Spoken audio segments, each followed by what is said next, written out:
अगर आप accounting field में नए हो और आपको डेबिट एंड क्रेडिट रूल्स में मसला है और आप कंफ्यूजन है इसमें, तो इसको सॉल्व करने के लिए मेरे पास एक आसान सा सोल्यूशन है और वो है डेट एंड क्लिक। तो डेट क्या है कि ये मींस के डेबिट साइड पे जो चीज़ें इंक्रीज होंगे वो डेट में कवर होंगे, जैसे कि E expense, E A mean asset and D means drawings. तो अगर ये इंक्रीज होंगे तो इसको हम डेबिट साइड पे रिकॉर्ड करेंगे।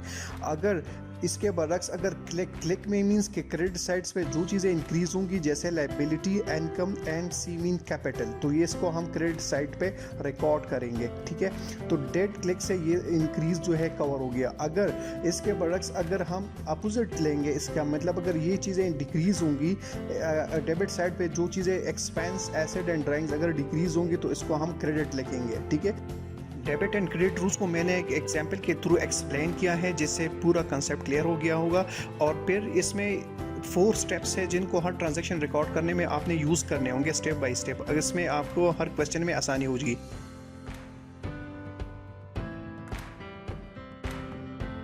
अच्छा जी, आज का हमारा लेक्चर है डेबिट एंड क्रेडिट रूल्स।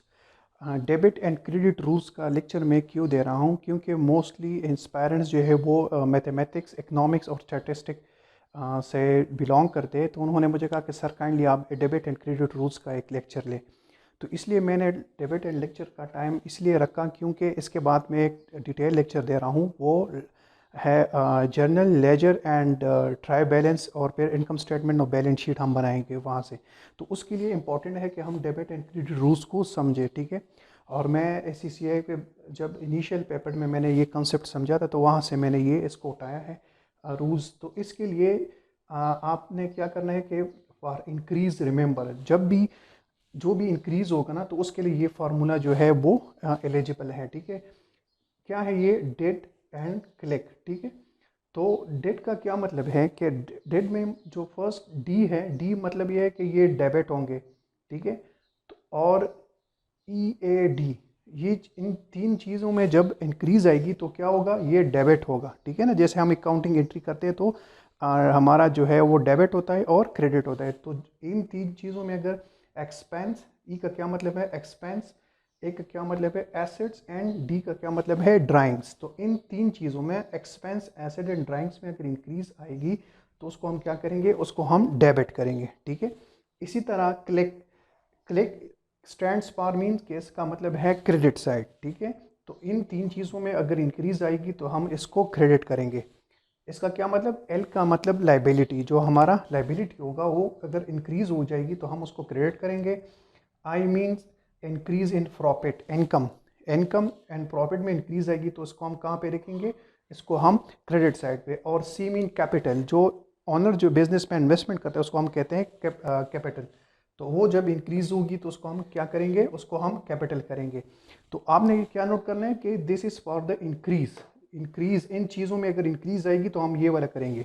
अब अगर अच्छा, तो अगर इन चीज़ों में इंक्रीज आएगी तो हम उसको डेबिट करेंगे। ठीक है, ये फॉर इंक्रीज है, ये वाला फार्मूला। अब अगर if you remember the increase, अगर आप इंक्रीज को याद रखेंगे तो डिक्रीज के लिए क्या होगा?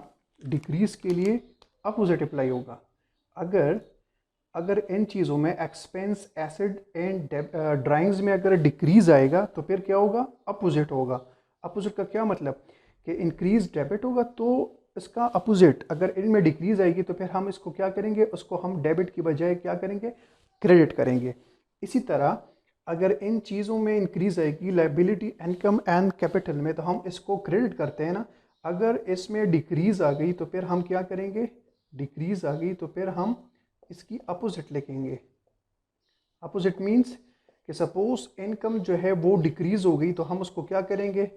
हम इसको क्रेडिट करें, डेबिट करेंगे। ठीक है, और इंक्रीज क्या हम करते हैं? इंक्रीज जो है वो हम क्रेडिट करते हैं। ठीक है, तो इसी तरह अगर आप जो है इंक्रीज के लिए ये याद रखेंगे तो डिक्रीज के लिए क्या होगा? इसका अपोजिट होगा इस फार्मूले का। मतलब कि एक्सपेंस, एसेट्स एंड ड्राइंग्स अगर इंक्रीज होंगे तो डेबिट होंगे, अगर डिक्रीज होंगे तो क्या होंगे? फिर ये क्रेडिट होंगे। ठीक है, ये आसान सा एक कॉन्सेप्ट था। अच्छा, इस कॉन्सेप्ट को एक एग्जांपल के थ्रू समझते हैं कि हमने क्या किया।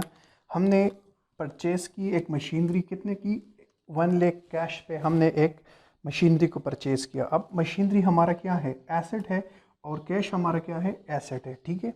तो अब यहाँ पे वी परचेज अ मशीनरी, तो मतलब हमारा मशीनरी जो एसेट है वो इंक्रीज़ हो रहा है ना, क्या हो रहा है, एसेट्स जो है वो हमारा इंक्रीज़ हो रहा है, ठीक है ना। तो हमने यहाँ पे लिखा है कि अगर एसेट में इंक्रीज़ आएगा ना तो उसको हम क्या करेंगे, डेबिट करेंगे। तो मशीनरी को हम क्या करेंगे, डेबिट करेंगे।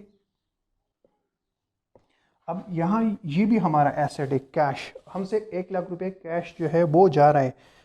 क्यों, क्योंकि हमने मशीनरी परचेज़ की, तो ये कैश जो है हमारा डिक्रीज़ हो रहा है ना, ये एसेट हमारा डिक्रीज़ हो रहा है। तो हमने कहा कि इंक्रीज़ होगा तो हम ये वाला डेबिट करेंगे, अगर डिक्रीज़ होगी तो हम फिर अपोजिट करेंगे। तो अपोजिट का मतलब कि हम क्रेडिट कर लेंगे। यहाँ पे हम यहाँ पे ये हम यहाँ पे कैश को क्रेडिट करेंगे, ठीक है, मतलब हमारा कैश जो है वो डिक्रीज़ हो गया। तो इस तरह ये फार्मूला ये सब पे एप्लीकेबल है, एक रूल्स है आसान सा। आपने बस यही रखना है कि डेट एंड क्रेडिट, इसको याद रखना है। इस पे आपका जो पूरा जो है expense, asset, drawings, liability, income and capital, ये सारा कवर हो जाएगा। अच्छा जी, डेबिट एंड क्रेडिट रूल्स में कुछ 4 summary of steps to record transaction को रिकॉर्ड करते वक्त ये 4 स्टेप्स है जिसकी समरी ये है, ठीक है। Number 1, identify the 2 accounts that are affected. जो हर ट्रांजैक्शन में 2 अकाउंट्स जो है वो अफेक्टेड होंगे।